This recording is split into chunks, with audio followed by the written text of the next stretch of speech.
오늘 말씀은 이제 그리스도와 함께 살리심을 받은 성도들이 위의 것을 찾고 생각하는 실제적인 삶의 네 번째로요. 가정과 일터에서 어떤 삶을 살아야 하는가에 대해서 이제 말씀을 하고 있습니다. 바울은 오늘 말씀과 거의 비슷한 말씀을 갖다가 에베소 교회에 보내는 편지에서도 이야기를 했어요. 먼저 오늘 말씀을 잘 보면요. 성도들이 그냥 가정에서 어떻게 생활해야 된다고 또 일터에서 어떻게 생활해야 된다고 이렇게 말씀하고 있는 게 아니에요. 가족 구성원들이 그리고 일터에서 일하는 일터 구성원 각자가 가정과 일터에서 가장 밀접한 관계를 맺고 살아가는 사람들에게 어떻게 해야 하는지에 대해서 말씀을 하고 있다라는 거예요. 그럼 먼저 누구의 관계에 대해서 말을 하냐면 아내와 남편의 관계에 대해서 어떻게 해야 되는 걸 갖다 말합니다. 18절을 보면요. 아내들아 남편에게 복종하라. 이는 주 안에서 마땅하니라 이렇게 말씀을 해요. 아내들의 뭐라고 하냐면요. 남편에게 복종하라고 말합니다. 여기 복종이란 말은 순종하다, 굴복하다, 통제에 따르다 이런 뜻이에요. 근데 이런 걸 갖다가 억지로 하라는 게 아니라 스스로 복종하라라는 겁니다. 여기 복종하다는 단어가 어디에서 나온 거냐면요. 배열하다, 정돈하다 이런 뜻에서 나온 거예요. 그러니까 헬라어로 복종하다라는 말이 가지고 있는 의미는 뭐냐면 스스로 정돈하다, 스스로 정렬하다, 배열하다 이런 말이에요. 그래서 영어 성경 킹제임스 버전을 이렇게 번역해놨어요. 아내들 스스로가 남편에게 복종하라. 무슨 말이냐면 남편이 뭘 하라고 또는 어떻게 하라고 말하기 전에 아내들이 스스로 하라라는 의미죠. 사실 시켜서 하는 건 기분이 이렇게 안 좋지만 자기가 알아서 스스로 하는 건 기분 나쁜 건 아니죠. 알아서 할 때 또한 기쁨이 있어요. 남편과 아내 사이도 그런 거죠. 아내들이 남편에게 스스로 복종하는 건, 순종하는 건 나쁜 게 아니에요. 아내가 남편을 위해서 스스로 어떤 일을 하는 건 자존심 상하는 것도 아니고 비굴해지는 것도 아니죠. 만약에 남편에게 복종하기 싫은데 자신이 힘이 약해서 억지로 복종한다면 정말 자존심 상하고 비굴하게 느껴지겠죠. 그러니까 아내가 남편과의 관계에서 항상 스스로 아내의 본분 역할을 갖다 하라는 겁니다. 바울이 아내들에게 남편에게 왜 이렇게 스스로 복종하라고 했냐면 이 당시에 사회 문화가 어땠냐면요. 여자와 어린이 그리고 종은 그 가장에게 복종해야 했어요. 종들은 자유의 몸이 될 때까지 주인에게 복종해야 했습니다. 그리고 남자 아이들은요. 장성할 때까지 아버지에게 복종해야 했고요. 그리고 아내들과 딸들은요. 평생 남편에게 아버지에게 복종했어야 했답니다. 근데 이런 복종은 자기가 하고 싶어서 하는 게 아니었던 거죠. 그래서 바울은 그리스도와 함께 다시 살리심을 받은 아내들은 사회 문화적인 배경 때문에 억지로 어쩔 수 없이 남편에게 복종하지 말고 스스로 자발적으로 복종을 하라고 이렇게 권면하는 겁니다. 바울이 이렇게 말한 배경에는 그리스도를 믿는 믿음 때문이죠. 그래서 이렇게 복종하는 게 뭐라고 말하냐면요. 18절 다시 보면은 아내들아 남편에게 복종하라. 이는 주 안에서 마땅하니라 이렇게 말씀을 해요. 여기 주 안에서 마땅하다 이걸 갖다가 공동번역 개정판 이렇게 번역했습니다. 이것이 주님을 믿는 사람으로서 해야 할 본분입니다. 그러니까 주님을 믿는 아내는 남편을 위해서 아내가 해야 할 일을 갖다 스스로 해야 한다라는 거죠. 그래서 에베소서 5장 22절에 이렇게 말씀합니다. 아내들이여 자기 남편에게 복종하기를 죽게 하듯 하라. 여기서 말하는 아내들도 분명히 예수님을 믿는 성도들 말하죠. 이런 성도들은 주의 말씀에 복종할 때 스스로 순종하잖아요. 그러니까 그리스도와 함께 다시 살리심을 받고 위의 것을 갖다 생각하고 찾는 삶을 살아나가는 믿음의 아내들은 자신의 남편에게 복종하는 것도 마치 자신이 주께 복종하듯이 스스로 남편을 위해서 아내로서 해야 할 일을 갖다가 해야 한다라는 거예요. 그럼 이제 남편은 아내와의 관계에서 어떻게 해야 되느냐? 19절 보면요. 남편들아 아내를 사랑하며 괴롭게 하지 말라 이렇게 말씀을 해요. 먼저 바울이 이런 말을 갖다 하게 된 배경이 있습니다. 그게 뭐냐면 당시에 로마 지배를 받고 있는 그 이방 나라 또한 로마에서는요. 가정에서 가장이 그러니까 남편이 아버지가 무제한의 권력을 갖다 가지고 있었대요. 이게 로마의 하나의 관습이었답니다. 그러니까 남편이 이런 관습에 익숙한 거예요. 그러니까 다시 말해서 가정에서 남편이요 자기 마음대로 하는 거에 너무 익숙해져 있어요. 그러다 보니까 아내를 갖다 배려하는 게 잘 안 돼 있는 거예요. 남편들이 아내를 갖다가 또한 종처럼 대하는 그런 일도 있는 거죠.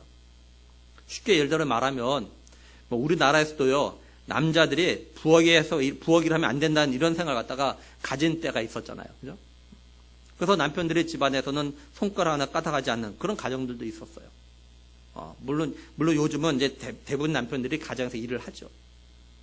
그러니까 바울은 그리스도와 함께 다시 살리심을 받고 위의 것을 찾고 생각하는 남편들은 가정에서 자신의 아내를 대할 때 어떻게 해야 되는가, 다시 말해서 그리스도를 갖다 믿지 않는 남편들하고는 어떻게 달라야 하는가, 이거에 대해서 말을 하고 있는 거예요.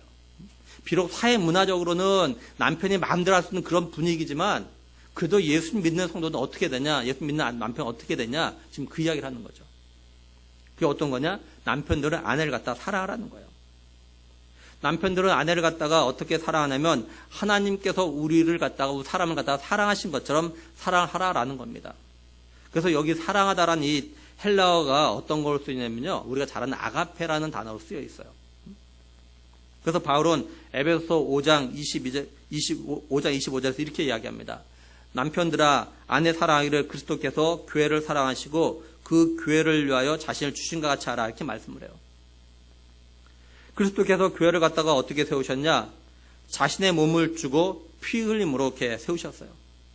쉽게 말해서 주님의 목숨과 바꾼 게 교회입니다.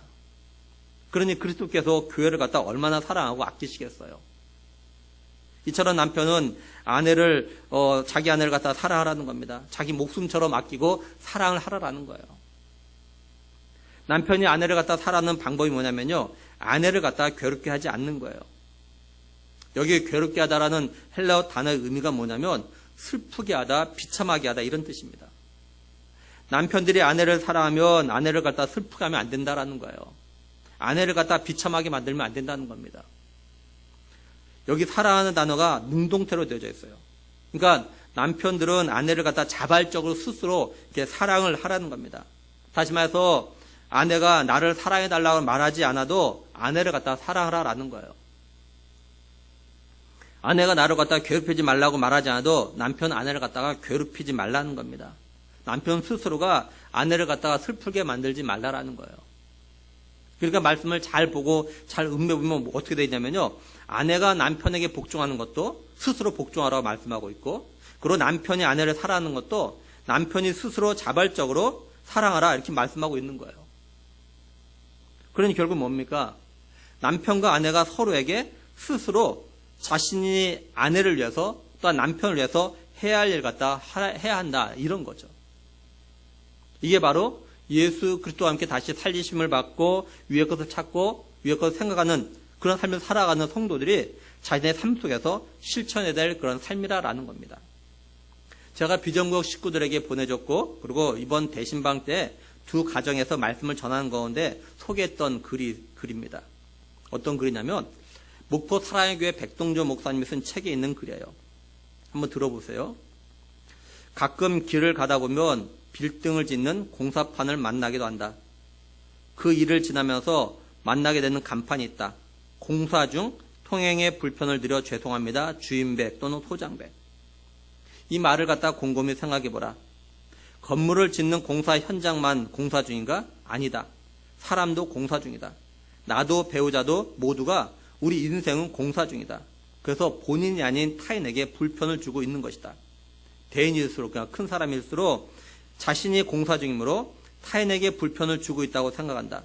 그러나 소인일수록, 작은 사람일수록 자신은 준공된 존재요, 타인만 공사 중으로 생각하며 저 인간 때문에 내가 불편해서 못 살겠다고 아우성이다. 혹시 당신이 그런 건 아닌가?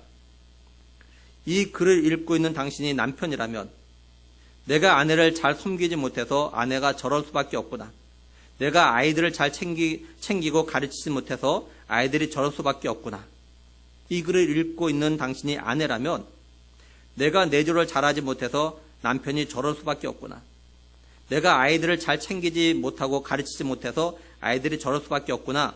문제의 원인을 자신에게서 찾는다면 당신의 마음에서부터 행복이 깃들게 될 것이다. 미국 전 대통령 클린턴과 힐러리 여사가 기름을 넣기 위해 주유소에 갔다. 주유소 사장이 힐러리 여사의 대학 동창이었고 친한 친구였다. 자동차 기름을 넣고 오던 길에 클린턴 대통령이 부인에게 이렇게 말했다. 당신 나하고 결혼하기 잘했지? 저 사람하고 결혼했으면 지금쯤 주유소 카운터에 앉아 있었을 텐데 나 만나서 백악관에 살잖아. 이 말들이 힐러리 여사가 이렇게 말했다. 무슨 말을 그렇게 하세요? 내가 저 남자가 결혼했으면 저 사람이 대통령 되었을 텐데. 바보 온달이 평강공주를 만남으로 해서 장군이 되었다. 우리가 배우자를 생각할 때 나 아닌 다른 배우자를 만났더라면 더 행복할 사람, 나 만나서 고생하는구나 이런 생각을 가지고 산 사람은 행복하지만 저 사람 때문에 내 신세 망쳤어 라고 생각하며 사는 사람은 행복할 수 없다. 당신은 어떤가? 세상에서 가장 불행하고 가능성이 없는 사람은 남의 탓만 하고 사는 사람이다. 그러나 모든 원인을 자기 자신에게서 찾으려고 하는 사람은 본인도 행복하고 남도 행복하게 할 사람이다. 만약 당신이 남의 탓만 하고 사는 스타일이라면 생각을 바꾸라고 말하고 싶다. 이것 하나만 고쳐도 행복의 문이 활짝 열릴 것이다. 이 부부는 초등학교 교장 선생님이다. 이들의 이야기다. 이 부부는요, 목포 사랑의 교회 다니는 그런 성도들입니다. 남편이 결혼하면서 문득 이런 생각이 들었다고 한다. 나는 결혼하면 첫째, 부인이 해준 대로 먹는다. 둘째, 돈은 버는 대로 가져다 준다. 셋째, 아내가 하자는 대로 한다. 남편이 정말 이렇게 살았다고 했고 아내도 인정했다. 남편에게 물었다. 무엇이 가장 힘들었습니까? 해준 대로 먹고 돈은 버는 대로 가져다 주는 것은 하나도 힘들지 않은데 하자는 대로 하는 게 제일 힘들었습니다. 라고 대답했다. 아내는 남편이 해준 대로 먹기 때문에 더 신경을 썼다. 남편이 걱정할 정도로 정성을 다해 음식을 마련하고 있었다. 남편은 아내가 하자는 대로 하니 더욱 신경이 쓰였다. 그래도 가정의 가장은 당신이니까 당신이 결정하라고 결정권 이양해 주기도 했다. 얼마나 아름다운 부부인가. 사실 하자는 대로 따라하는 것은 마음만 비워버리면 편하기 쉽다. 그러나 내 고집대로 가정을 이끌고 가야 직성이 풀리는 자들을 보면 가정의 모든 짐을 다 맡아서 지고 힘들게 사는 걸 본다. 남편이나 아내나 누구든지 행복하고 싶거든 하자는 대로 하면서 살자. 가정과 교회는 폼잡고 힘쓰는 것이 아니다. 세상에서 폼잡고 힘쓰는 자들이 가정과 교회만 들어오면 종이 되고 섬긴 자가 된다. 깡패 두목의 특징을 보면 가정에서는 아내에게 꼼짝 못하는 종처럼 보인다. 두목이라는 게 의심스러울 정도다. 가정과 교회는 힘쓰는 장소가 아니다. 종이 되려고 하라. 남편을 임금 대접하면 당신은 왕비가 될 것이요 아내를 왕비처럼 대접하면 당신은 임금 대접을 받게 될 것이다. 임금 대접을 해도 왕비 대접을 안 하면 죄인에게 예수님처럼 되라. 언젠가 깨닫고 회개한 날이 오리라.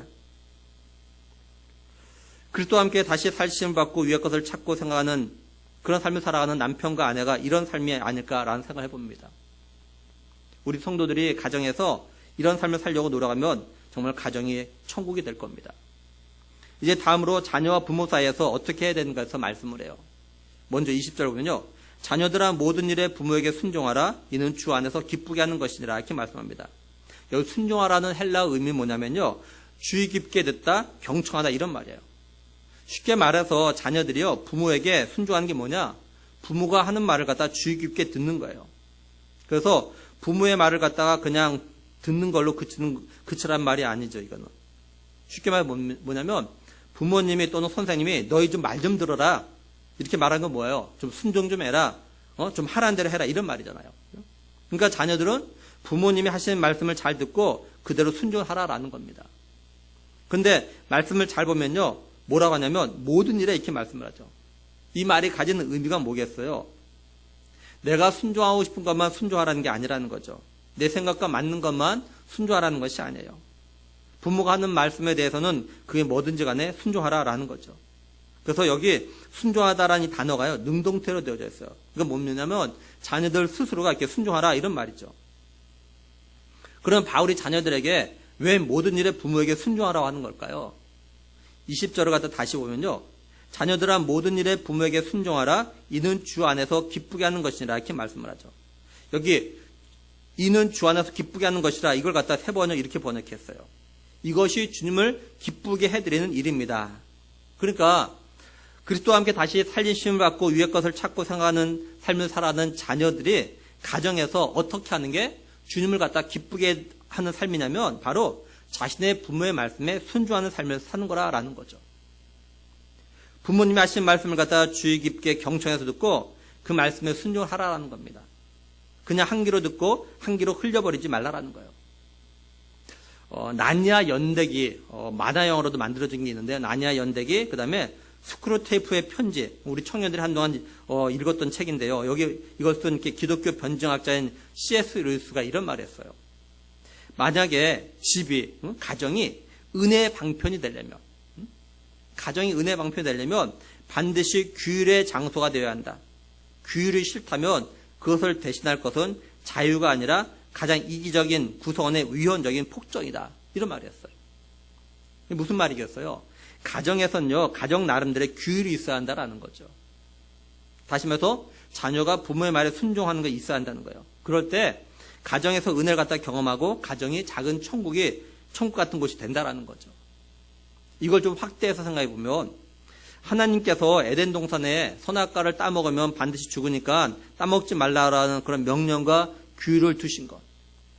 그리고 이스라엘 백성들에게 모세를 통해서 여러 율법과 규율을 주신 것. 또한 예수님께서 서로 살아라는 계명을 주신 건 뭡니까? 그걸 갖다 준행하는 과정에서 하나님 주신 은혜들을 갖다가 경험하도록 하기 위해서였던 거죠. 근데 아담이 또한 이스라엘 백성들이 그리고 오늘 우리들이 이런 걸 잘 모르니까 은혜를 갖다가 더 누리지도 못하고 경험하지 못하고 살아가고 있는 거라 이런 말입니다. 그리고 기독교적인 관점에서 보면요. 부모에게 순종하는 자녀가요. 하나님 말씀에도요. 순종을 하는 삶을 살아가요. 다시 말해서 어떻게 하든지 간에 부모님 말씀에 순종하려고 하는 자는요. 하나님 말씀에 대해서도요. 어떻게 하든지 간에 말씀대로 순종하며 살려고 이렇게 노력하는 걸 봅니다. 반대로 이야기하면 부모 말에 자꾸 자기 고집 피우고 사는 자녀는요. 하나님 앞에서도 고집 피우는 걸 봐요. 한번 잘 생각해 보세요. 우리 자신들과 우리의 자녀들의 모습을 잘 보세요. 아마 이럴 겁니다.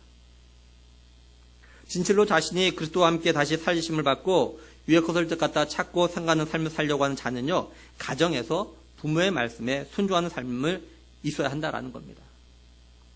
다음으로 부모가 자녀에게 어떻게 해야 된다고 말씀하냐면 21절에요. 아비들아 너희 자녀를 노엽게 하지 말지니 낙심할까 함이라 이렇게 말씀을 해요. 여기 아버지라고 되어져 있는데 헬라어로 보면요. 부모를 갖다 의미하기도 합니다.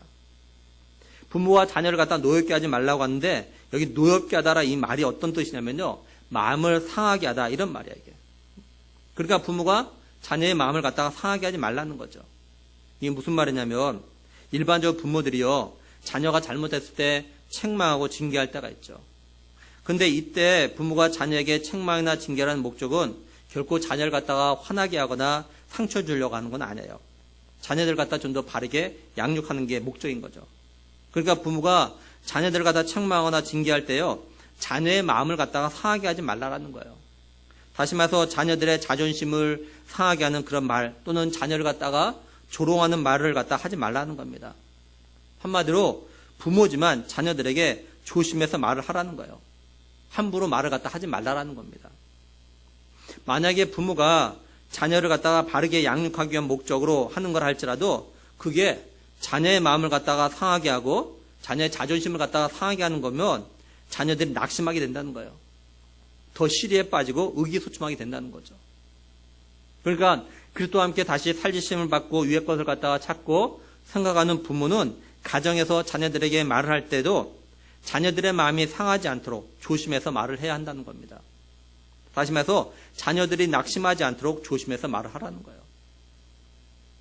다음으로 이제 종들과 주인, 다시 말해서 다른 말로 하면 일터에서 그러면 어떻게 해야 되는가 이것에 대해서 말씀을 합니다.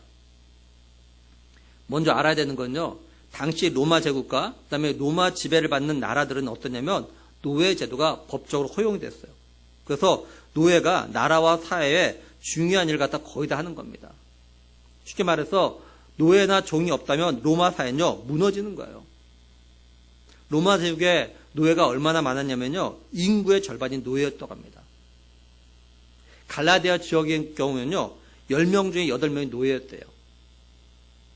그리고 이 당시 이방 나라 이방 교회들은요 노예와 종들이 다수를 갖다 차지했습니다. 이런 배경에서 바울은 먼저 그리스도와 함께 다시 살리심을 받고 위의 것을 갖다 찾고 생각하는 자신의 사회적 신분이 종인 노예인 성도들에게 자신의 육신의 상전에게 주인과의 관계에서 어떻게 해야 되느냐, 그리스도를 갖다 믿지 않는 노예 종과 다르다는 것 갖다가 보여줘야 되는 것 갖다 이야기하고 있는 거예요. 22절 23절 보면 종들아 모든 일에 육신의 상전들에게 순종하되 사람을 기쁘게 한 자와 같이 눈가림만 하지 말고 오직 주를 두려워하여 성실한 마음으로 하라. 무슨 일을 하든지 마음을 다하여 주께 하듯 하고 사람에게 하듯 하지 말라. 이렇게 말씀을 해요. 말씀을 잘 보면요, 자녀들이 부모에게 순종하라는 것과 똑같은 말을 하고 있죠. 20절을 다시 보면 자녀들아 모든 일에 부모에게 순종하라. 22절에 종들아 모든 일에 육신의 상전에게 순종하되. 그러니까 순종하다는 단어가 똑같은 단어예요. 한마디로 그리스도와 함께 다시 살리심을 받고 위의 것을 찾고 생각하는 그리스도인 종들은 마치 자녀가 자신의 부모에게 모든 일에 있어서 순종하듯이, 부모의 말씀에 귀를 기울여 잘 듣듯이, 그리고 그대로 하듯이 종들이 자신의 육신의 상전에게 그렇게 하라라는 겁니다. 그런데 이런 순종을 갖다가 어떻게 하라고 하냐면요, 사람을 기쁘게 하는 것처럼 눈가림으로 하지 말라는 거예요. 여기 눈가림이란 말이 어떤 뜻이냐면요, 주인 앞에서만 하는 봉사, 이런 뜻입니다. 바울이 이런 말을 하는 건 당시 종들이 자신의 육신이 상전이 볼 때는 열심히 일을 해요. 근데 주인이 없는 데서는요, 열심히 하지 않는 겁니다. 물론 종을 일하라는 말이 아니에요. 자신의 할 일을 갖다가 주인이 보던 보지 않던 이렇게 하라라는 거죠. 근데 일반적으로 종들은 주인이 본 데서만 자기의 일을 갖다 하는 거예요. 다시 말해서 종들이 주인의 눈을 두려워해서 주인이 본 데서만 일을 하는 거죠.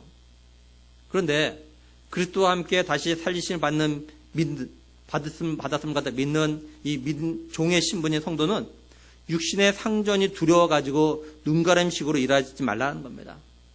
오직 주님을 갖다 두려워하고 성실한 마음으로 일을 하라는 거예요. 육신의 상전이 보던 보지 않던 자기 할 일을 갖다가 열심히 하라는 겁니다. 그리고 무슨 일 하든지 마음을 다해서 사람에게 하듯 하지 말고 마치 죽게 하듯 하라라는 거예요. 다시 말해서 뭐예요?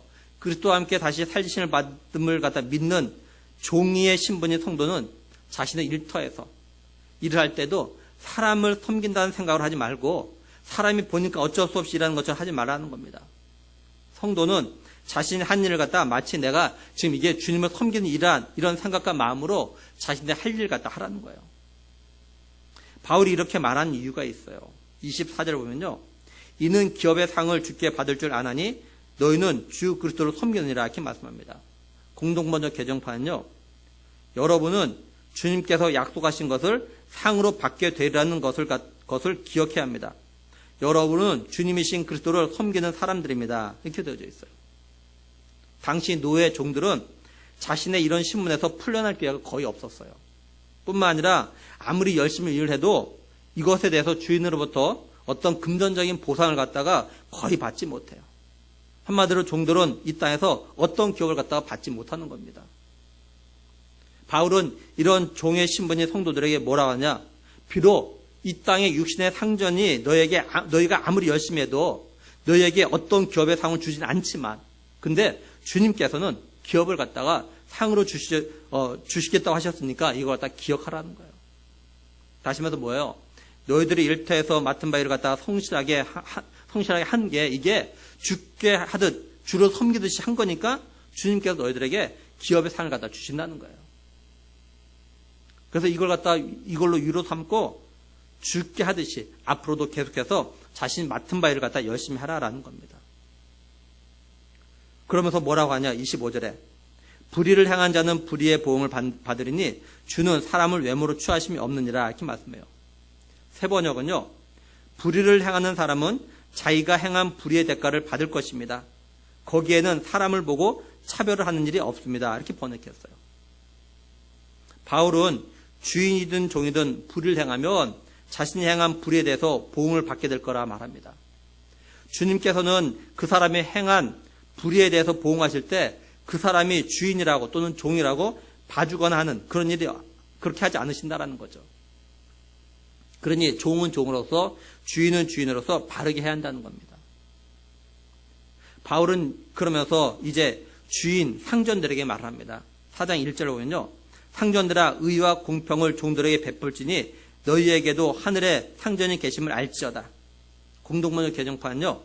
주인된 사람들은 여러분에게도 하늘에 주인이 계시다는 것을 알고 자기 종들을 정당하고 공정하게 대우하십니다. 이렇게 번역했어요. 여기 상전 주인은 그리스도와 함께 다시 살리심을 갖다가 믿고 또 위의 것을 찾고 위의 것을 생각하는 그런 성도를 말하는 거죠. 이런 주인에게 종들이 있는데 그 종들 가운데는 그리스도인인 종도 있을 거고 그리스도를 갖다 믿지 않는 그런 종도 있겠죠. 근데 주인이 그리스도인이라고 자기가 그리스도인이라고 예수를 믿는 종들을 갖다 뭐 특별 대화하거나 예수를 믿지 않는 종들이라고 가혹하게 대하는 이런 행동 갖다 하지 말라는 거예요. 모두에게 동일하게 대화라는 겁니다. 쉽게 말해서 오늘 하면 어떤 종교 때문에 차별하지 말라라는 거예요. 그 이유가 뭐냐? 주인의 성도에게도 하늘의 주인이 되신 하나님이 계시기 때문이다라는 거예요. 이걸 오늘 우리 성도들과 청년들이 자신의 일터에서 어떻게 일할 건가 스스로 적용해 볼 필요가 있다는 거죠. 우리 성도들이 일터에서 하는 일을 사람을 위해서 하는 일처럼 위해서 일하는 것처럼 하지 말고 지금 자신이 하는 일이 죽게 하는 거라는 생각 그리고 주님을 위해서 하는 일하는 마음으로 일한다면 좀 더 성실하게 일을 할 수 있다라는 거예요.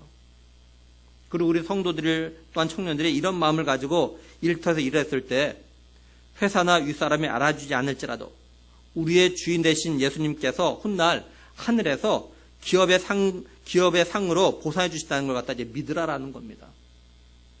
그리고 이걸 믿고 이거에 위로함 받고 그래서 변함없이 자신이 맡은 일을 갖다 죽게 하듯 주님을 위해서 열심히 그리고 성실하게 감당을 하라라는 거예요. 이런 삶이 바로 그리스도와 함께 살리심을 받고 위의 것을 찾고 생각하는 그런 성도가 자신의 삶에서 말씀을 갖다 실체로 실천하는 그런 삶이라는 겁니다. 그러므로 바라기는 진실로 그리스도와 함께 살리심을 받았음을 갖다 믿는 우리 성도들은 위의 것을 찾고 생각하는 그런 성도답게 가정에서 좋은 아내, 좋은 남편, 그리고 자녀에게 본이 되는 부모 또한 순종하는 자녀들이 될 수 있기를 바랍니다. 그리고 일터에서는 자신이 맡은 일을 할 때 그 일을 갖다가 죽게 하듯 그리고 주님의 영광과 그 이름을 위해서 성실하게 잘 감당하는 그런 성도들과 청년들이 되길 바랍니다. 그래서 무엇을 하든지 말에나 일에나 그리스도의 이름과 하나님의 영광을 위해서 살아가는 그런 하나님의 교회 믿음의 식구들 될 수 있기를 주님의 이름으로 간절히 축원합니다. 기도하시겠습니다.